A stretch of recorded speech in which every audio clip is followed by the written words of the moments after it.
Olá pessoal, tudo bem? Bom dia! A gente vai começar daqui a pouquinho, só alguns mini avisos. Primeira coisa é, quem quiser a ACC pode escrever o nome aqui, ou nesse QR Code que está ali também. Vocês podem preencher um formuláriozinho a cada bloco chegar uma hora de ACC e daqui a sei lá, todo mês, ou a cada 2 meses, a gente vai fazer uns certificadozinhos contando todas as vezes que vocês vieram no coloquinho, tá? Então, sigam nas redes sociais, que a gente sempre vão saber quem vai apresentar, o que vocês vão apresentar. A gente eventualmente vai fazer um formulário para vocês se inscreverem para palestrar, né? Coloquem, para quem quiser se interessar. E a gente pode convidar a gente também, enfim, sintam-se à vontade.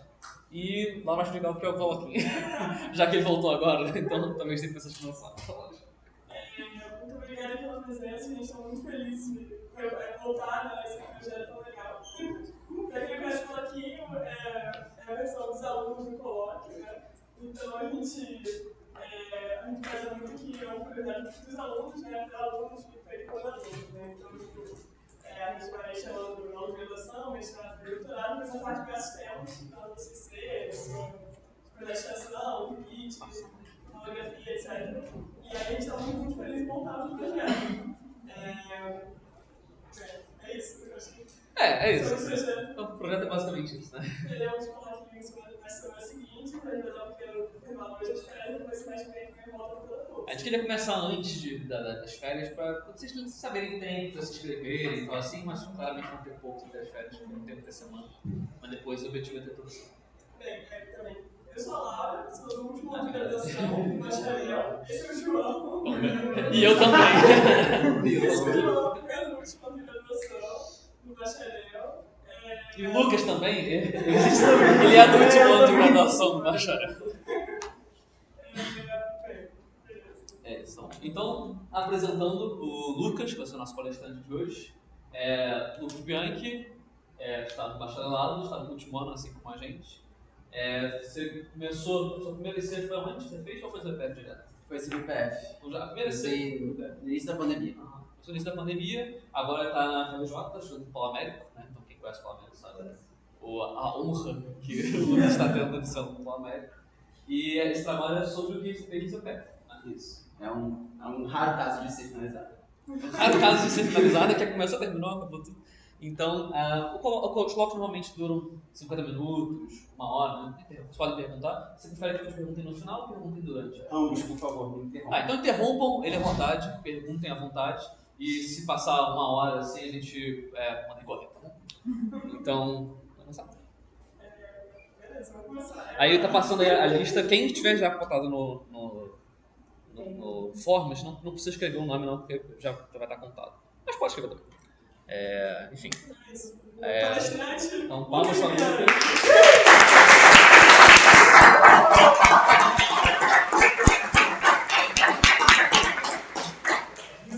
Bom, boa tarde a todos. Agradeço a todos pela presença. Agradeço a esses dois queridos aqui por me chamarem para ser o primeiro palestrante presencial desde 2019. Pô, muito hype, tá? Então, como eu estava dizendo, essa aqui é a minha iniciação científica lá no CBPF, tá?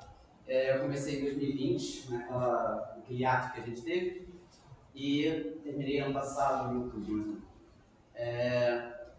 Então, antes de falar qualquer coisa, eu queria falar um pouquinho sobre física experimental. Todo mundo que entra no curso de física entra querendo ser físico teórico. Não todo mundo, mas boa parte. E, cara, é muito bom ter uma experiência experimental na vida. É incrível.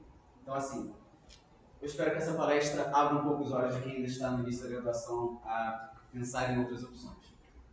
Então, vamos lá. Esse aqui é um pequeno sumário do que eu vou falar. Eu vou falar um pouquinho de história, né, de como chegamos até aqui. Vou falar da supercondutividade em si. Lembrando, a minha IC não foi teórica, então essa parte aqui vai ser breve, tá? Vou falar de cristais e simetrias, da minha síntese, da minha análise e das conclusões da minha pesquisa. Então vamos lá, acho que essa é a parte mais legal. A história da supercondutividade é extremamente interessante. O livro que eu segui mas ele é um livro só sobre história e desenvolvimento dessa coisa aí. E é muito legal, parece uma novela. Tipo, você tá lendo, você não fica tipo, nossa, um livro científico que fulano fez isso. Não, tem intriga, tem gente que armou resultado, armou pros outros, coisa de Segunda Guerra Mundial judeu, fugiu, sei lá o quê. É muito legal. Então eu vou fazer aqui um breve resumo dos pontos principais que levaram à descoberta da supercondutividade e um breve resumo que se seguiu daí. Então a pré-história da supercondutividade, que na verdade é a história dela, não é supercondutividade. Ninguém estava procurando supercondutividade porque foi uma coisa completamente inesperada. Tá? Na verdade, o que levou à descoberta da supercondutividade foi a humanidade alcançar baixas temperaturas nos laboratórios.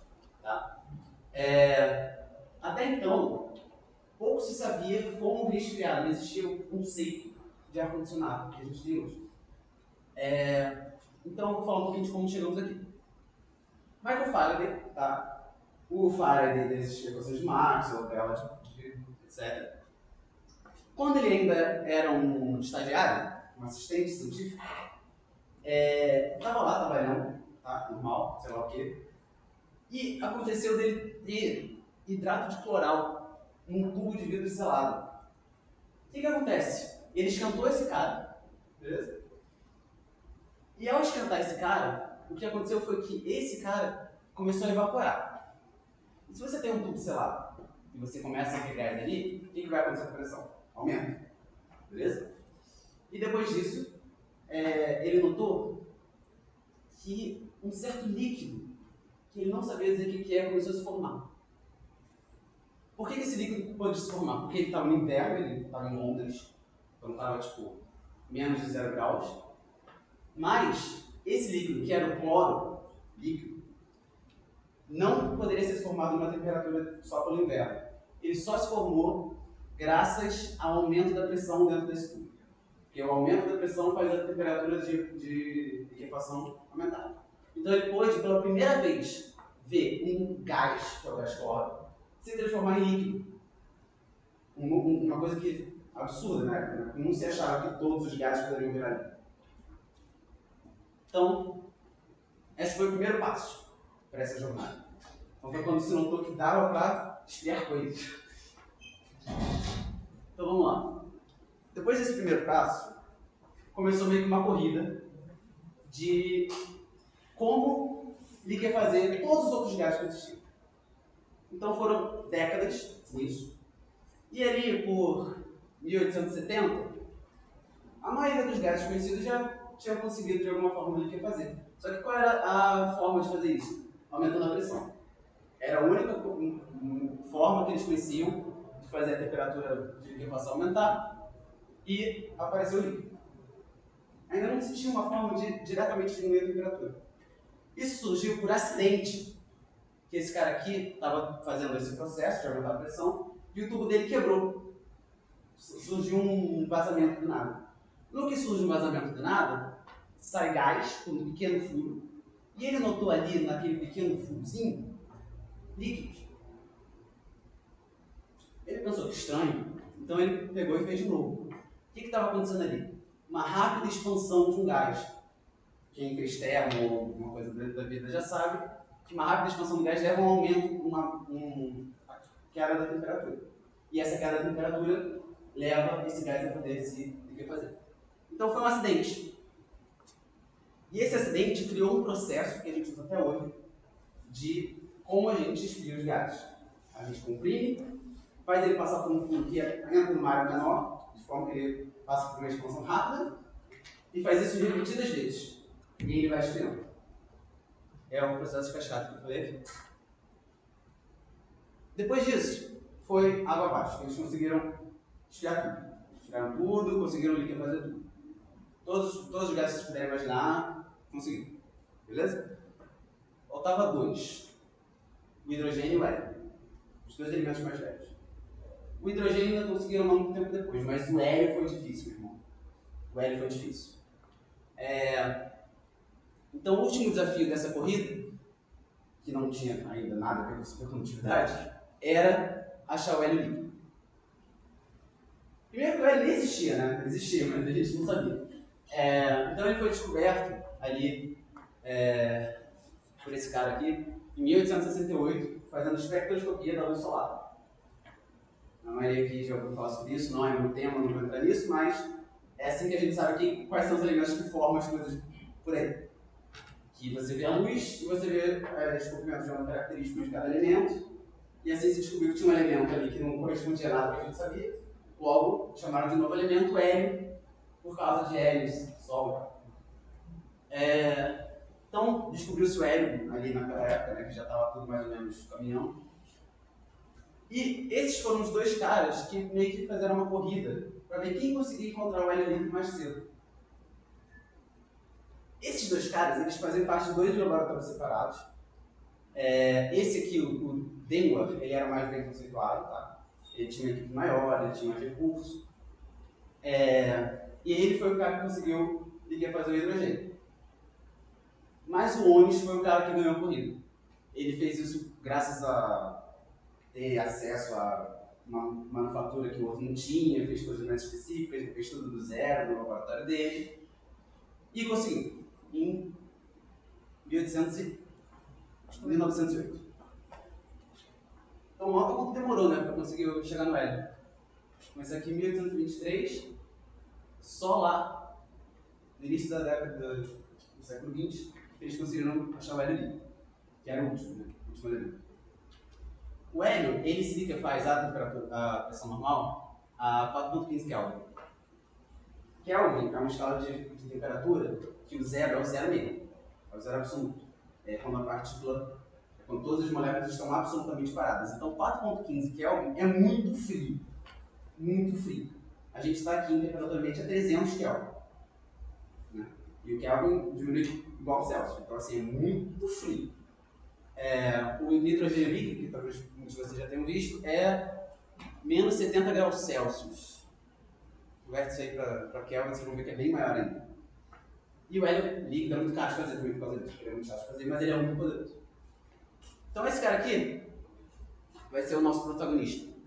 Esse foi o cara que chegou na menor temperatura que a humanidade já tinha visto. Só o laboratório dele, que ficava na Holanda, tinha acesso a uma temperatura tão baixa na história da humanidade.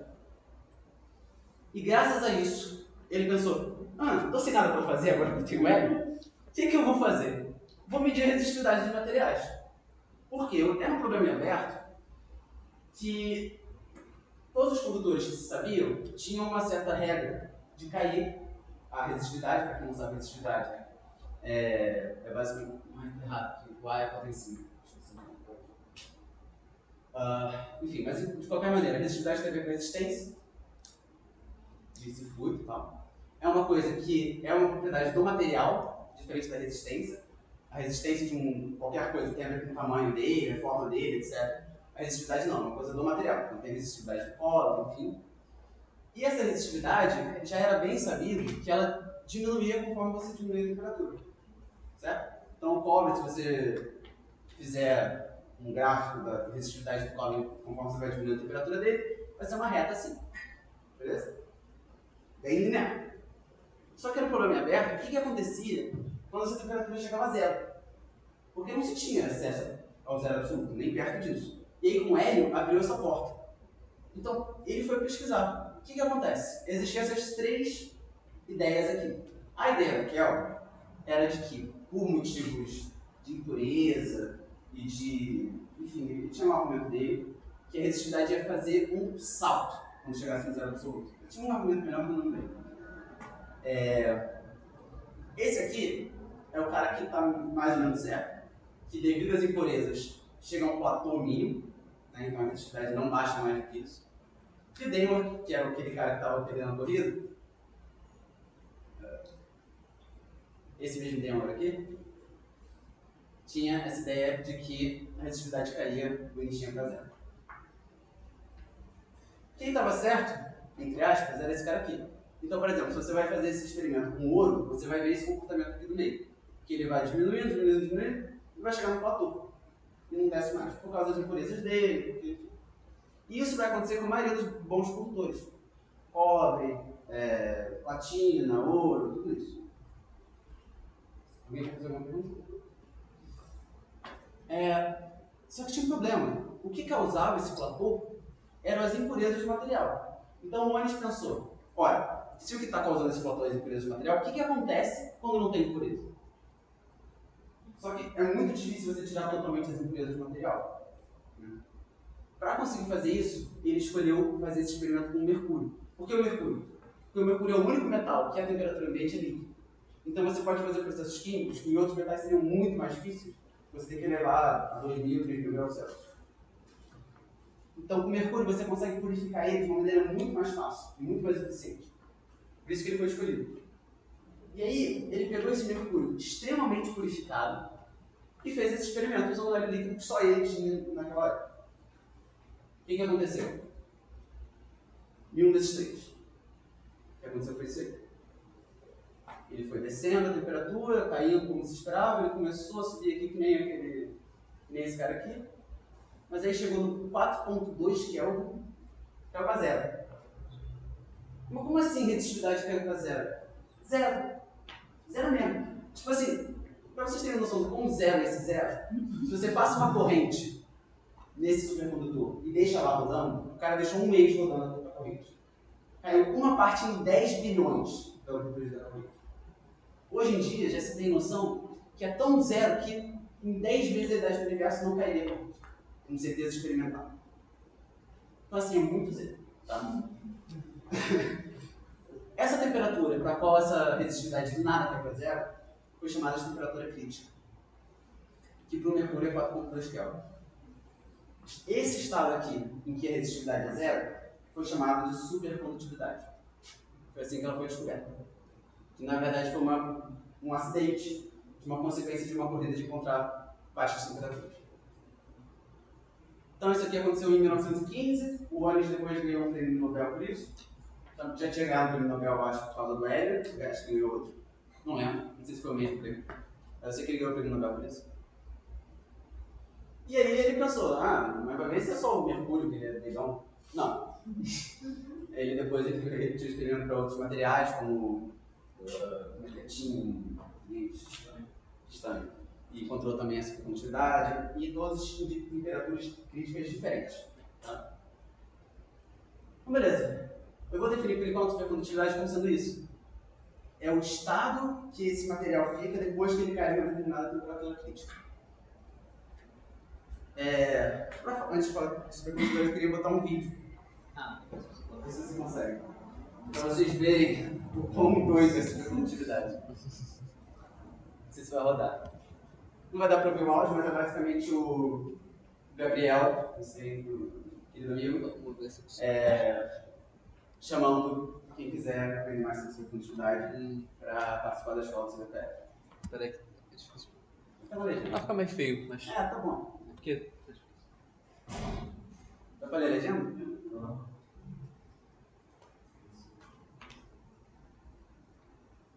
Então aí, 196 graus do céu, não, Kelvin, tá?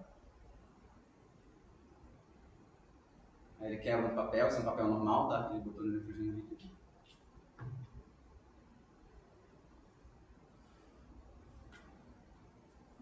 Bom, isso aí é coisa que eu já falei. Isso aí é um supercondutor. Tá? Não é um supercondutor, é um material que se torna um supercondutor abaixo da temperatura do nitrogênio líquido. Então ele vai pegar esse cara, vai botar no nitrogênio, tá? Então ele vai entrar no supercondutor e ele bota em cima de um ímã. E ele fica assim, então, rodando. Aí, enquanto ele não esquenta, ele fica assim. Tá? Vou explicar o porquê disso, mas basicamente o que acontece é isso, ele fica eletão. Só pra vocês verem como estranho esse supercondutor. Pode voltar no slide. Agora eu vou tentar voltar. Como é que eu faço isso? Eu venho até aqui.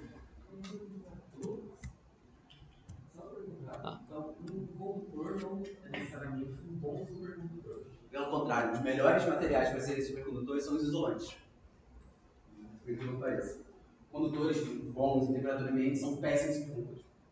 O ouro, por exemplo, o ouro é um dos melhores condutores que a gente tem. A gente usa para junção, né, de coisas eletrônicas, justamente porque ele é muito bom condutor. E como vocês viram ali, no zero absoluto ele não fica assim. É justamente o contrário, materiais que são normalmente maus condutores que usam. Alguém mais tem alguma coisa? Então, a supercondutividade ela não é definida apenas pela resistência nula. Tem esse outro efeito que é tão ou mais importante, que é o efeito Meissner. Que é o seguinte, um condutor perfeito seria mais ou menos assim, no estágio do supercondutor. Por quê? Não vou entrar em detalhes, mas assim, o que é esperado de um condutor perfeito que a gente estuda idealizando lá na física 3, eletromagnética, etc. É isso aqui, tá? Que o campo elétrico, que o campo magnético passasse direto por ele e ferro. E resistividade nula, né? Mas o que acontece com o supercondutor não é isso. Então ele não é um condutor perfeito. O condutor perfeito é diferente do supercondutor. O supercondutor, ele expulsa o campo magnético totalmente. Certo? Que é o chamado efeito Meissner. É isso que acontece com o campo magnético. E é isso que vai fazer aquele cara levitar quando bota o princípio de um livro. O cara pode pensar como se ele estivesse sofrendo uma força aqui pra cima. Não é exatamente isso, mas para fins didáticos também. Que é o que a gente chama de diamagnetismo perfeito. Diamagnetismo é o efeito de expulsão do campo magnético. Né? A gente estuda isso em algumas coisas. É um dos efeitos que os materiais podem ter. E o supercondutor é o melhor diamagnético que existe. Normalmente, nos outros materiais, o diamagnetismo é uma coisa muito fraquinha. Tá? As coisas que você bota duas folhas assim, elas se separam. Isso é uma coisa muito fraca. Mas no supercondutor não, é um efeito fortíssimo. Ele é realmente bom, ele é realmente perfeito. Não entra em conflito. E aí, isso leva a um problema. Porque se ele expulsa o campo, vocês concordam que ele tem que fazer meio que uma força para isso? Ele tem que se opor a alguma coisa, que era a entrada do campo. Ou seja, se você botar esse supercondutor num campo magnético forte o suficiente, você consegue tirar ele do estágio da fase supercondutora. Certo? Não é só a temperatura. Se você aplicar campo magnético demais, ele também sai. E se você aplicar uma corrente forte demais, ele também sai. Ou seja, na realidade, o que define a supercondutividade é um diagrama de fase mais ou menos assim. Não é assim, tá? Mas é mais ou menos assim. Em que se você aumenta uma temperatura acima da temperatura crítica, ele sai. Se você aumenta o campo, ele sai. Se você aumenta a corrente, ele sai. Então você tem que estar dentro dessa, que não é exatamente esse triângulo, tá? É mais complicado que isso. Mas você tem que estar dentro dessa região que satisfaça todas essas três quantidades para que ele permaneça supercondutor. Tem 20 minutos. Falei 20 minutos. Então, beleza. Dentro desse quadro de que o campo magnético acaba com a supercondutividade, a gente tem dois tipos principais de supercondutores. Tipo 1 e tipo 2. O tipo 1 foi o primeiro a ser visto, tá? Então, os caras tipo Mercúrio, falaram estranho e tal, ele é do tipo 1. E geralmente os materiais simples, assim, que você pega da tabela periódica e escreve, são do tipo 1. E são os supercondutores que, quando você vai aplicar o campo magnético, aqui está de expulsão totalmente o campo, aí você bota um certo campo e ele sai. Certo? Então aqui você tem o diagrama de fase que não tem a corrente, beleza? Então vocês veem que para cada temperatura, o campo máximo que ele aguenta é diferente. Ou seja, se você está numa temperatura mais baixa, você pode aumentar mais o campo magnético, e vice-versa. Se você está muito perto da DC, o campo magnético já destrói rapidamente. Então dentro dessa região aqui, ele está supercondutor e fora não. E o tipo 1 ele é assim, primeiro que ele não aguenta tanto campo, tá? Ele em geral vai aguentar menos. E ele tem essa transição dupla de supercondutor para isonante.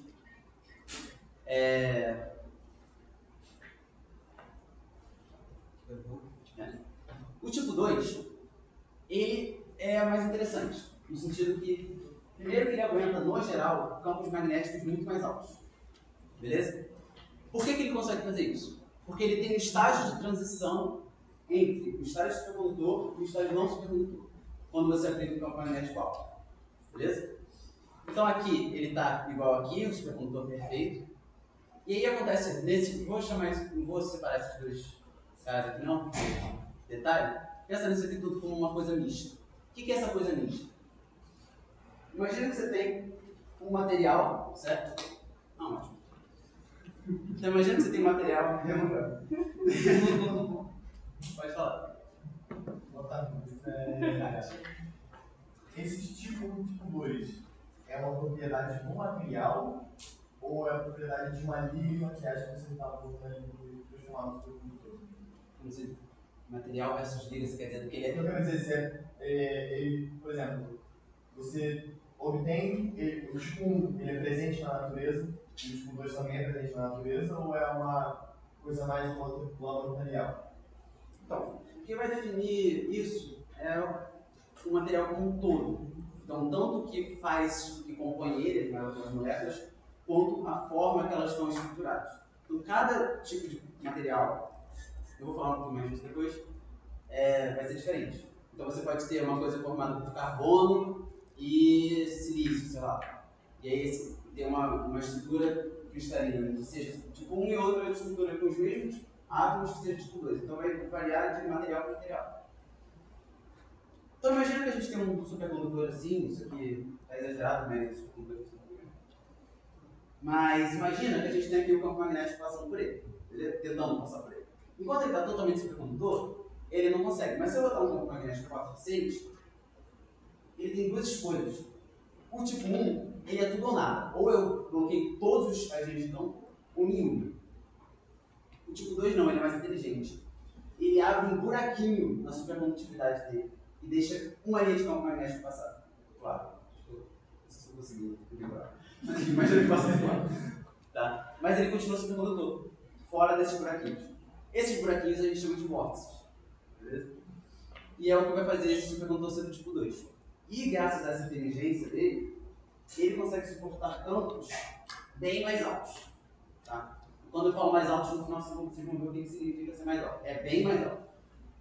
Beleza? E aí a gente pode definir dois campos críticos, porque não é um só, né?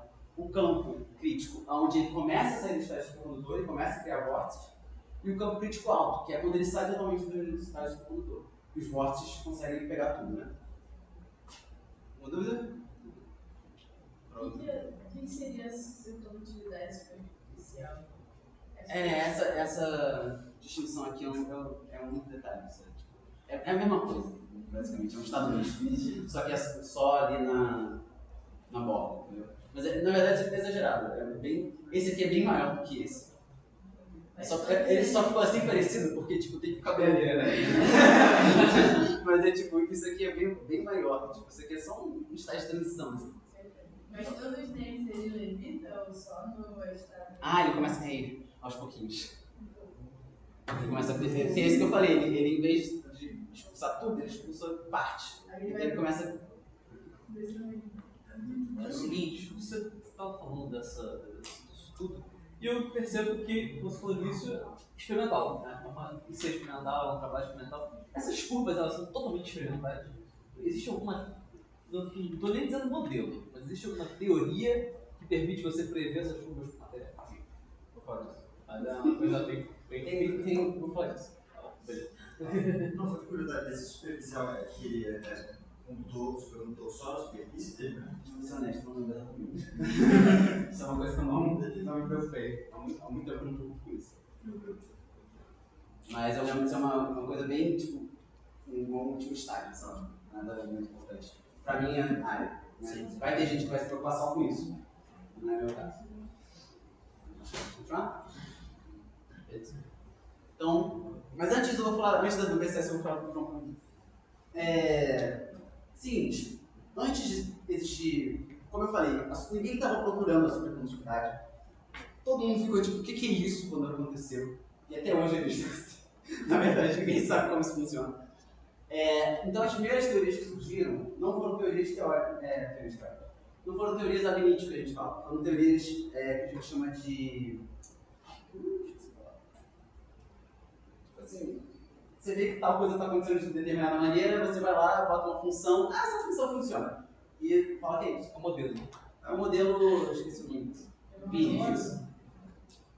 Então, essa curva aqui, por exemplo, é desse tipo, é do modelo de... Deixa eu falar lá no final, não vou passar os slides para spoiler, mas é do modelo GL, tá? Então é desse modelo que veio das equações de Long, eu passei dessa parte para chata, mas é desse modelo que é mais empírico e tal, que você consegue fazer, então ele se comporta desse jeito, e ele funciona muito bem para mais isso. E aí depois vem a teoria BCS. Então a primeira coisa que eu quero falar é quando que ela chegou, né? 1957. A supercondutividade foi descoberta em 1915. Então a primeira teoria para explicar alguma coisa do que estava acontecendo foi só em 57. Pra vocês terem noção do buraco. A história desse cara aqui também é interessante, tem nesse mesmo livro que eu comentei. É BCS, porque é o nome dos 3 carinhas, não sei se vou ter aqui, mas são 3 cientistas que, de maneira paralela e colaborativa, chegaram nessa teoria. É bem interessante, lembra um pouquinho as histórias assim, das grandes descobertas, assim, não foi tão bem sucedido quanto a relatividade geral, por exemplo. Mas é bem interessante como eles tiveram tanta dificuldade para chegar numa teoria que, de primeiros princípios, explicasse a supercondutividade e mesmo assim funciona para todos. Então, assim, então essa foi a primeira teoria ab initio, né, que a gente fala, que pega a mecânica quântica, termodinâmica, mecânica clássica, etc. E chega uma coisa que é a supercondutividade, teoricamente. E aí isso bate bem com alguns, mas minoria. O Mercúrio, por exemplo, é um cara... Então todos os caras que batem bem com essa teoria BCS são chamados de supercondutores convencionais. Todos os outros são não convencionais, por exemplo. Depois eu vou mostrar um mapinha de quantos de cada tem. Então, como é que isso funciona assim rapidamente? Como eu falei, isso não foi teórico, só dei uma olhada por cima. Mas funciona basicamente por acoplamento de 2 elétrons, beleza? Que estão ali na rede cristalina, forma disso, que entram no estado quântico, que é meio que um só. A ideia é parecida com a ideia de... Como é que chama? O quântico. Chioma? Emaranhamento. É parecido com emaranhamento, mas não é. E aí, quando esses elétrons entram nesses pares, acontece esse efeito aqui que é meio chato de explicar, mas vamos ver se eu consigo. Esses 2 caras, eles pensam neles como uma mesma entidade conjunta, beleza? Que é o par de cor. E aí, quando eles passam, eles atraem os núcleos dessa rede cristalina que estão aqui, tá vendo? Então eles dão uma puxadinha para cima aqui. Isso aqui, essa puxadinha aqui, cria uma polarização dessa rede cristalina, que é o que a gente chama de fônon, certo? São os buracos que a gente chama também, enfim. O fônon é uma onda de carga positiva que consegue se propagar nos cristais, dado por esse tipo de informação aqui. Então os fônons, os pares de Cooper criam esses fônons e juntos eles vão ser responsáveis por fazer a corrente passar sem exercício nenhum. É essa ideia mais ou menos, tá? Mas assim, como eu falei na minha área. Então é doido, né? Porque você vai ter 2 elétrons que normalmente têm cargas opostas deveriam se repelir e eles meio que um puxa o outro, né? Meio estranho isso. E isso, como eu falei, explica bem a maioria dos primeiros supercondutores encontrados e caras que são só você pegar um elemento periódico e espera. Alguém tem alguma pergunta sobre o BCS? Não? Beleza. Então aqui eu botei isso aqui, se eu tiver tempo eu vou voltar aqui. Por quê? Supercondutividade é tipo tudo isso aqui. Eu estou falando de tipo uns 3 tópicos no máximo.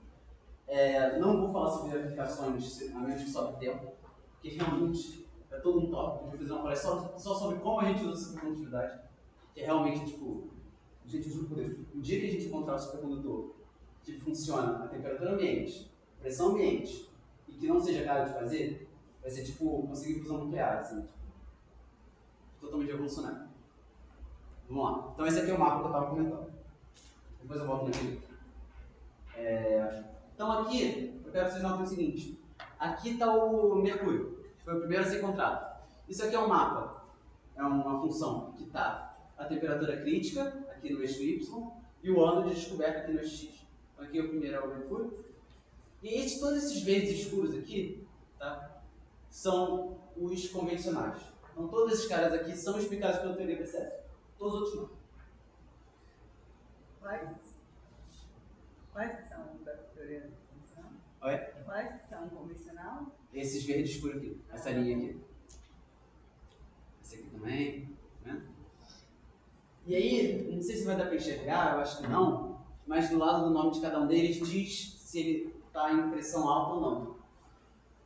Que, como eu falei, você tem aquelas três variáveis, que são a corrente, o campo e a temperatura, né? E ainda você tem que colocar uma quarta variável, que é a pressão. Então tem materiais, cristais, que só ficam supercondutores a uma determinada DC, por exemplo, esses aqui, tá? Quando você bota uma pressão gigantesca neles. E aí você cria uma anisotropia. Tá? Não vou falar isso na primeira média. Mas basicamente você faz uma pressão assim, isso modifica a rede cristalina dele, de forma que andar aqui e andar aqui é diferente de andar aqui, então você mata a assimetria XYZ. E nesse tipo de situação você consegue supercondutores muito próximos ou já na temperatura ambiente.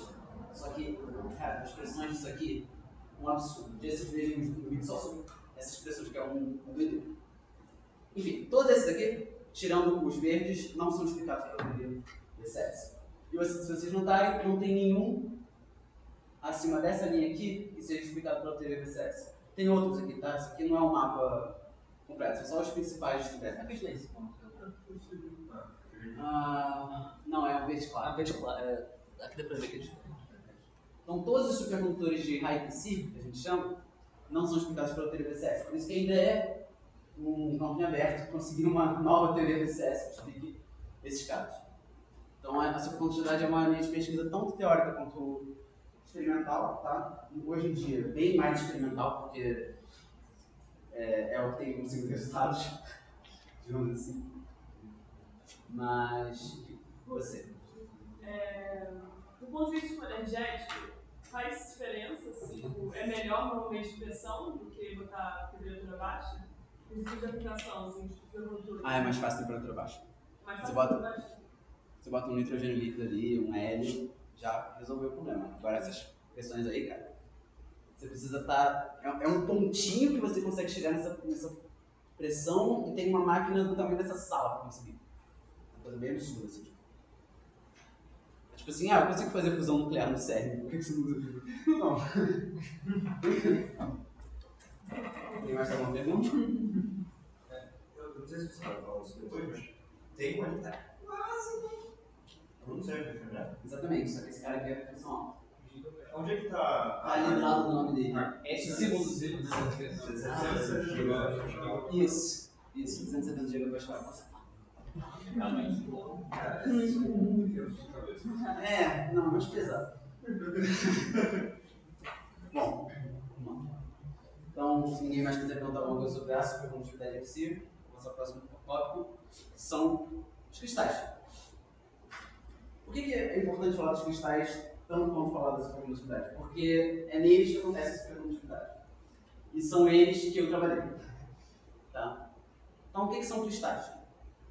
Cristais, basicamente, eu vou definir como qualquer estrutura de moléculas que tenha um padrão que se repita. Beleza?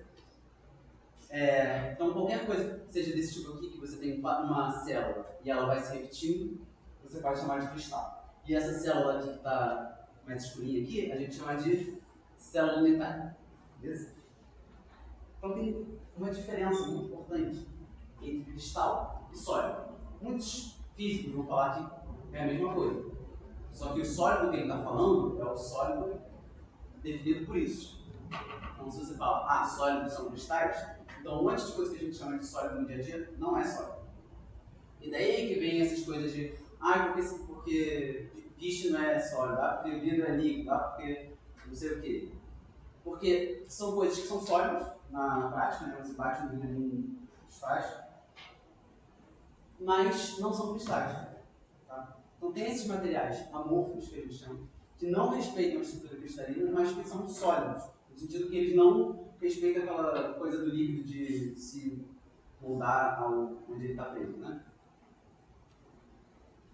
Então, tem essa diferenciação entre sólido e cristal. Cristal é uma coisa que a gente fez aqui, sólido no dia a dia é o que vocês sabem, beleza? E muitos físicos vão falar que sólido é cristal. Beleza? E, portanto, vidro é líquido. Beleza. E aí, a estrutura cristalina, vou falar mais pra frente melhor, vou falar antes sobre isso aqui. Como que você faz o cristal? Alguém já se pensou nisso?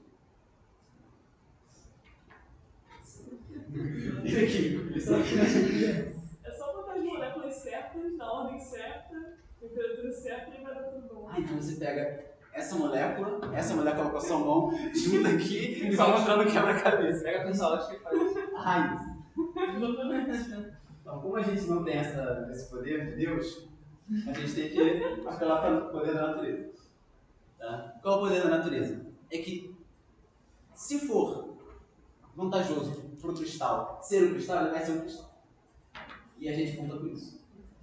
Então, vocês podem pensar como se fosse uma barreira de potencial. Tá? Então, imagina que você tem aqui uma coisa assim, ou vai ser uma coisa bem geral, tá? Não está perfeitamente certo isso aqui não. Mas imagina que você tem aqui duas moléculas, 3, 4, moléculas que você põe ali, separadas, e você quer fazer um cristal delas. Se você só botar, vamos combinar, se você bota sal e açúcar juntos, eles não vão fundir magicamente e virar uma coisa só. Então o que você tem que fazer? Esquentar.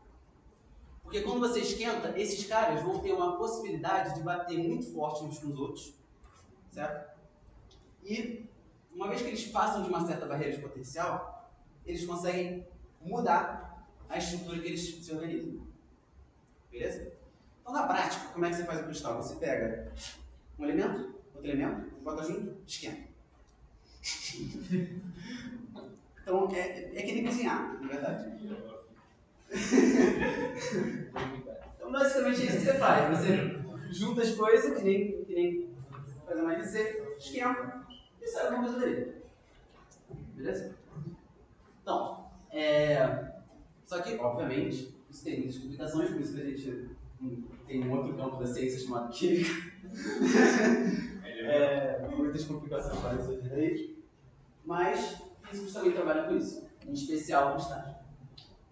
Então, como eu falei, a minha ciência experimental, a minha ciência, por muito tempo foi fazer isso com estágio. Não é fácil, tá?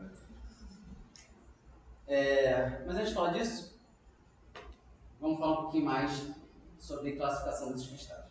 Nossa sala unitária, eu quero que vocês notem, ela está aqui representada sozinha, ela vai ter outras classificações, mas por enquanto eu quero que vocês notem o seguinte: dá pra gente dizer que tem 6 números aqui que importam. Essa distância aqui que a gente vai chamar de A, essa distância aqui que a gente vai chamar de B, essa aqui que a gente vai chamar de C, e esses 3 ângulos aqui, beleza?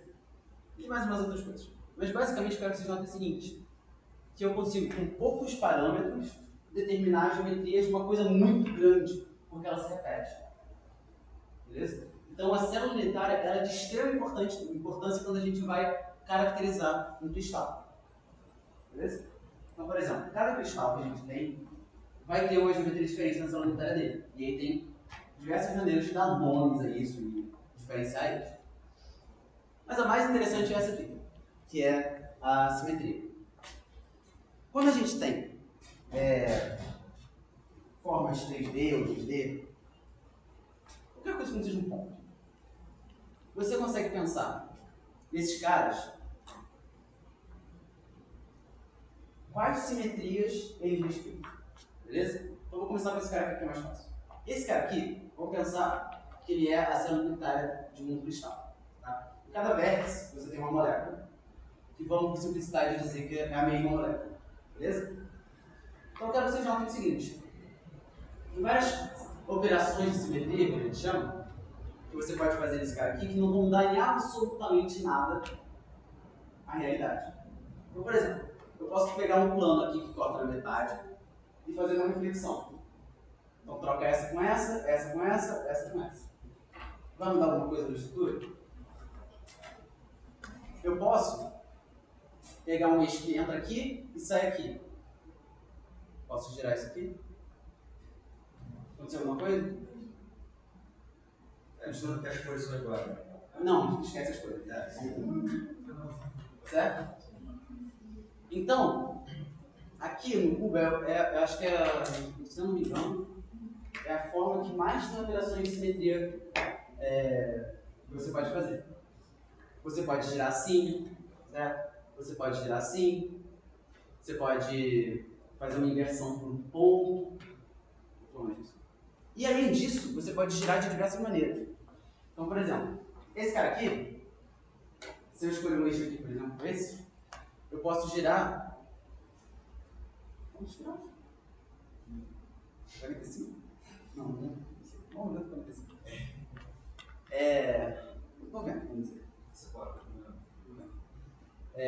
Eu posso girar 90 graus, ou 180 graus, ou 360 graus. Em todas essas operações, ele vai permanecer na mesma estrutura. Mas eu não posso girar 60 graus. Certo? Esse cara aqui, por outro lado, eu posso pegar esse mesmo eixo e girar 60 graus. E ele vai continuar na mesma estrutura.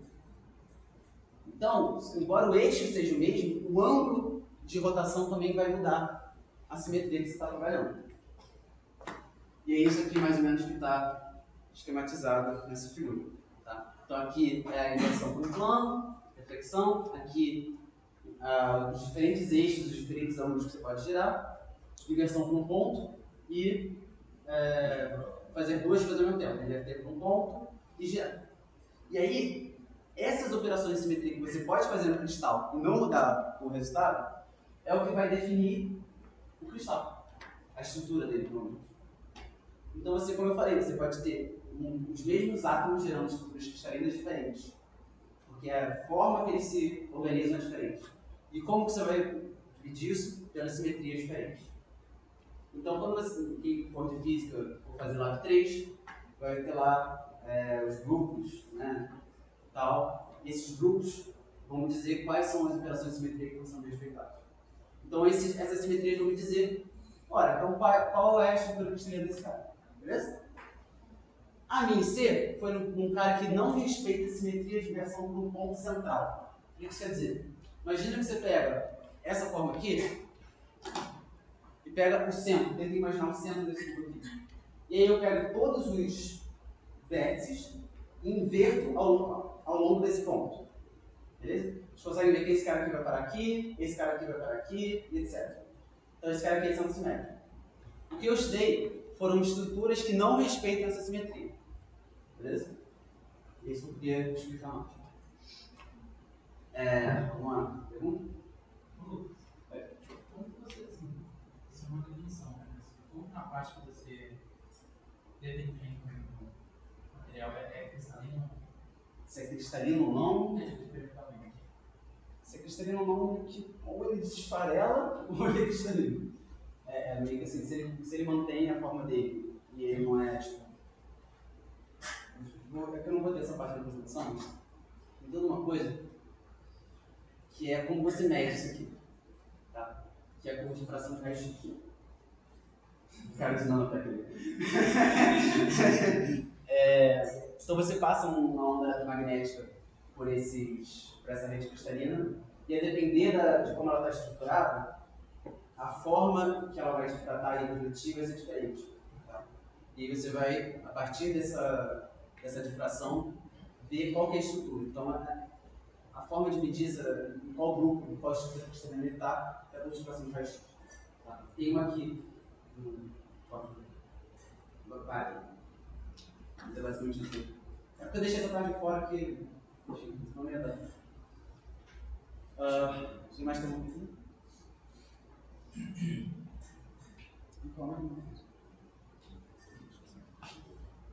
Bom, então, por que eu estou...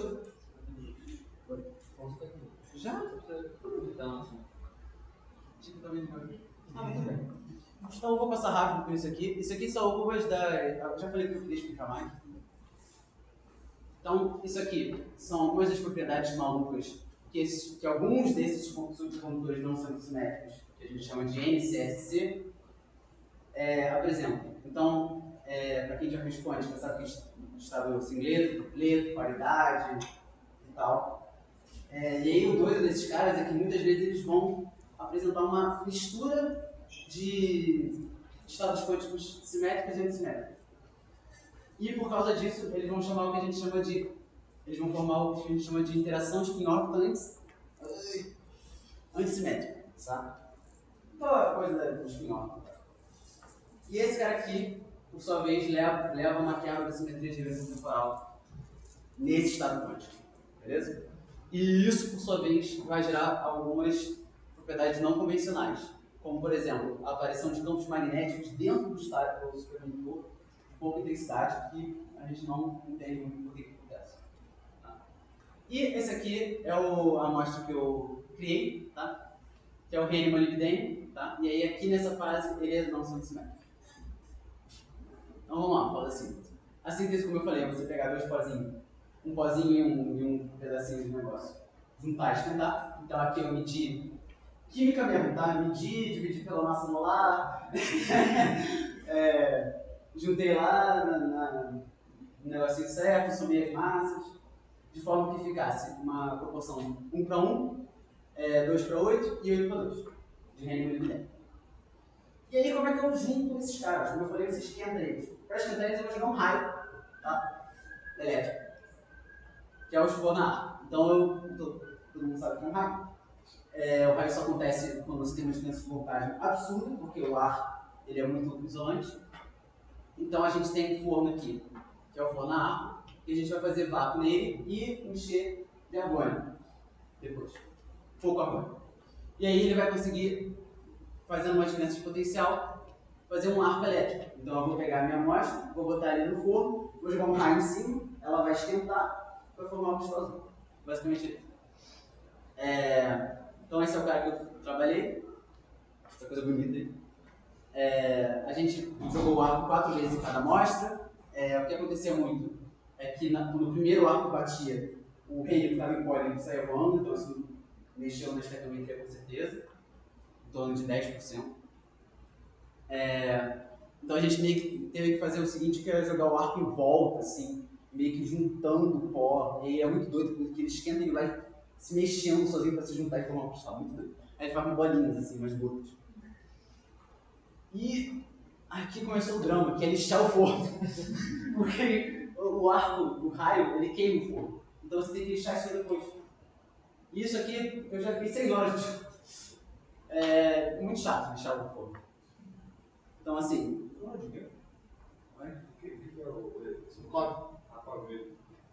E aqui vocês veem a ponta, né? Então tem uma diferença potencial entre aqui e aqui e forma um arco voltado. Por que o fato do raio estar batendo no forno tem que lixar o forno? Queima o cobre. Fica assim. Entendi. Aí eu tenho que lixar isso fora. Aí o arco fica todo esquisito. Ele perde o foco dele. O que é importante ele ser geométrico? Qual é a importância desse formato? Poder das pontas. Poder das pontas? A amostra vai ficar bem ali, não? A amostra fica... tá, isso aqui, esse buraquinho? Não, o meu raio, você... Isso aqui é uma ponta? Oi? O lado anterior. Antes de mais isso. A geometria do raio ali do direito na foto.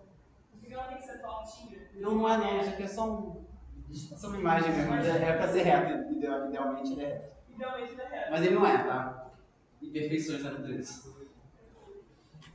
Mas idealmente ele seria perfeitamente reto vertical. Pergunta sobre uma curiosidade.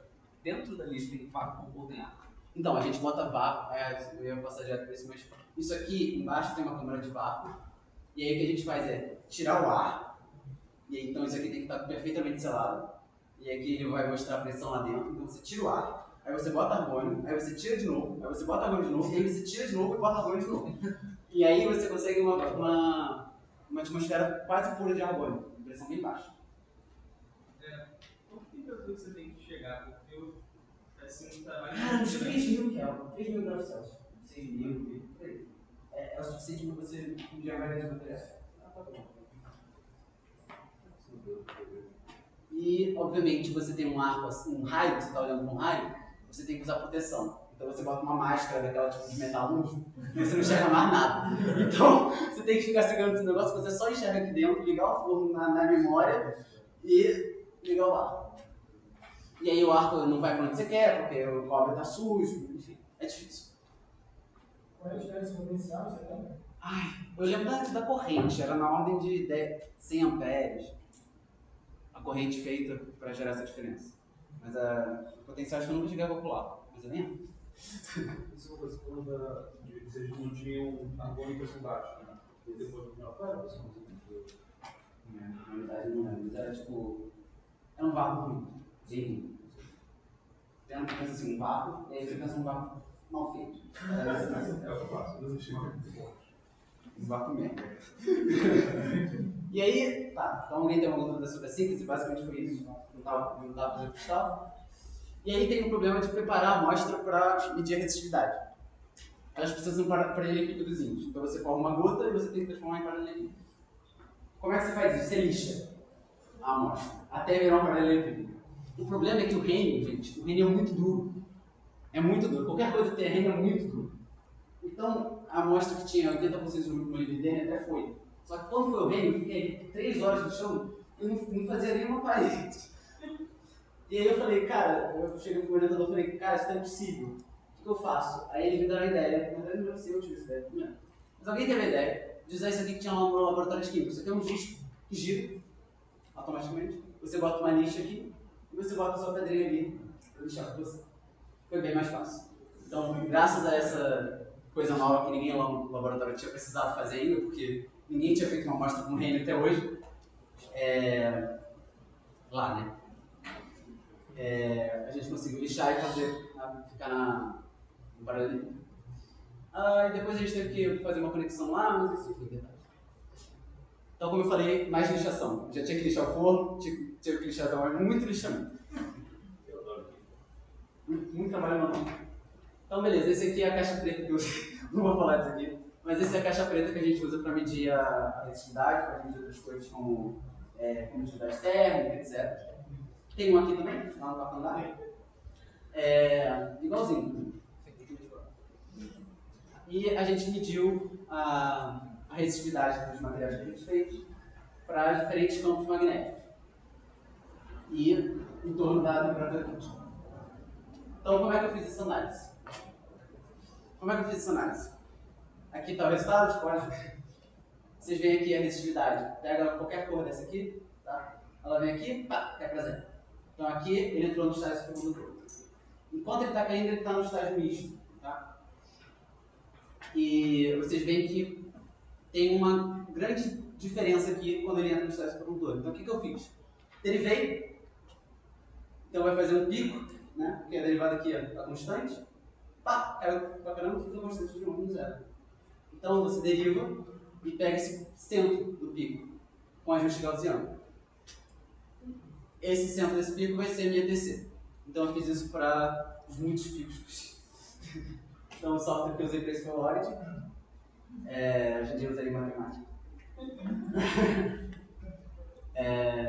O ajuste ficou bom. Não funciona. Esse aqui é um deles. Não, mas por exemplo, você sabe qual foi o método usado para fazer o ajuste? Nos quadrados, espaçamento do o que quadrado que é a verdade. Mas assim, claramente estamos todos eles para ver. Dá pra ver, né? Tipo, dá para ver que Prova boa. Bom, então aqui eu quero que vocês notem o seguinte: um Oyster, 10.000 Oyster é um Tesla. Tá? Então aqui a gente está botando campos magnéticos diferentes, beleza? Então aqui é o campo magnético nulo, essa pretinha aqui, e todas as outras eu estou aumentando o campo magnético. Como eu falei, quando você bota campo, a temperatura crítica diminui. Levanta menos calor. Então é isso que está acontecendo aqui. Tá? Estou aumentando o campo magnético e ele está diminuindo o TC. Beleza? Então esse aqui foi para...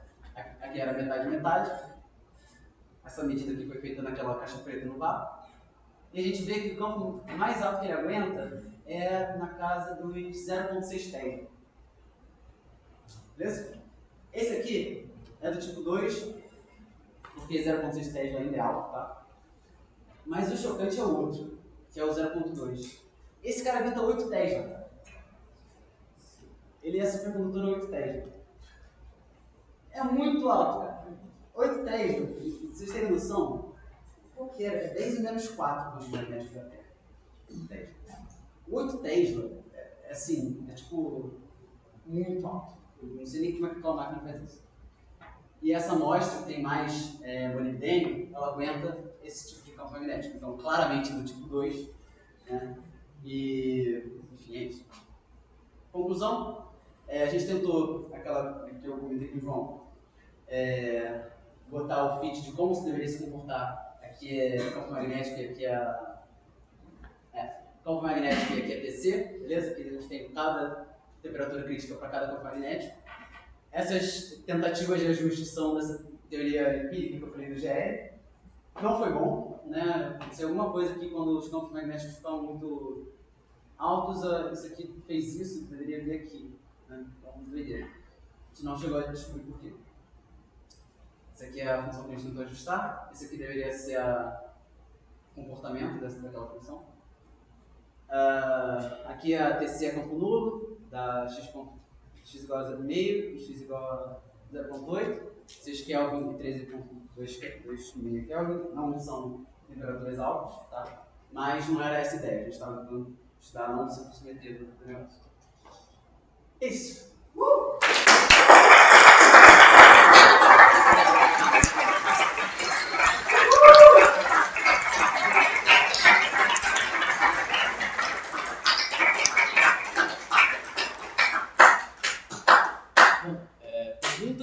Mais perguntas, comentários, produtos?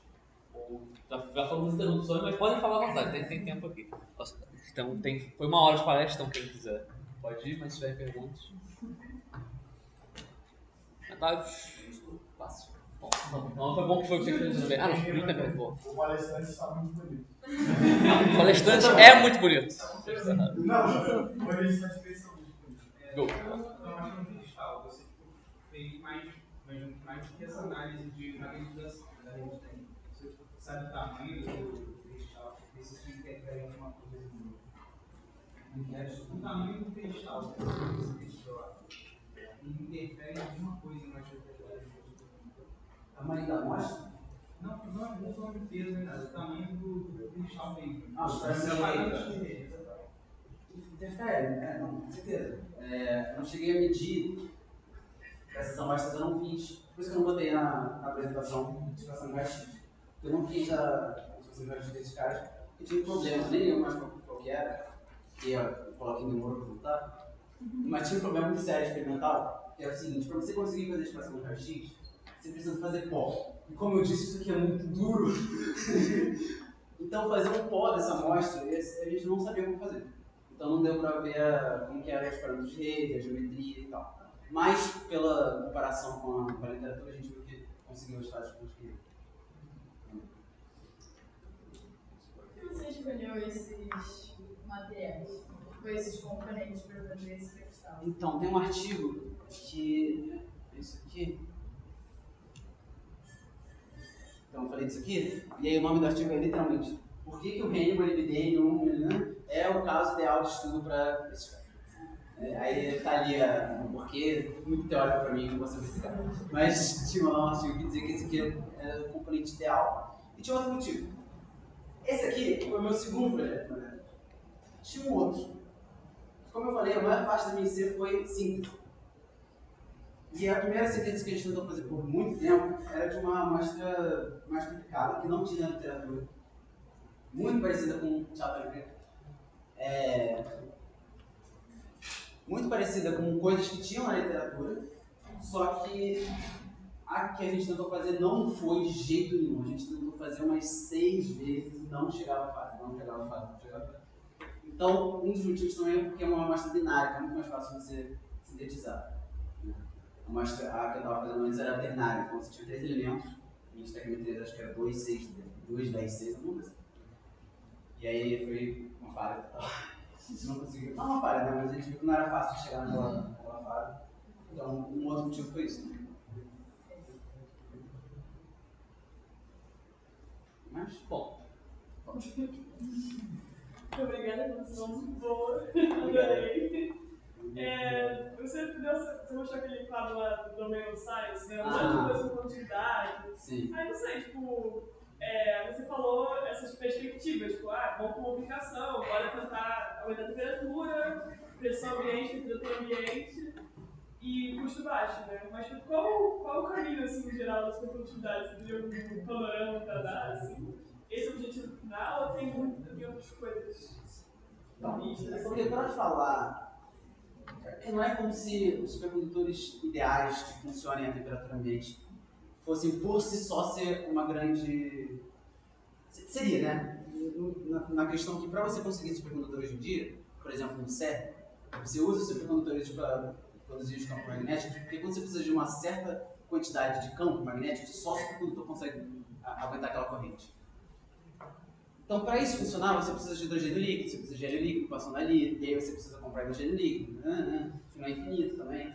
Então, você tem muitos problemas de fazer as aplicações que já tem hoje em dia, né, funcionarem por causa dessa limitação da temperatura. Então, só pela questão do custo e poder usar os supercondutores à vontade, já seria uma grande revolução, porque deixaria tudo mais acessível e tal. Todas essas aplicações que hoje em dia são caras, principalmente por causa da questão da própria. Mas tem outras coisas que só seriam possíveis assim. Aqui eu teria que dar zoom, não sei se funciona. Acho que vai ser difícil. Tudo bem. Mas, enfim, aqui tem muitas das aplicações. Eu poderia fazer uma palestra. Eu não, mas alguém poderia fazer uma palestra só sobre maneiras. Onde você quer dar zoom? Bota aí, tá bom. Então, só sobre maneiras de aplicar os supercondutores na indústria, na medicina, etc. Mas tem umas coisas muito loucas, tá? Umas coisas que eu não falei. Por exemplo, a questão do supercondutor pela teoria DCS está coerente.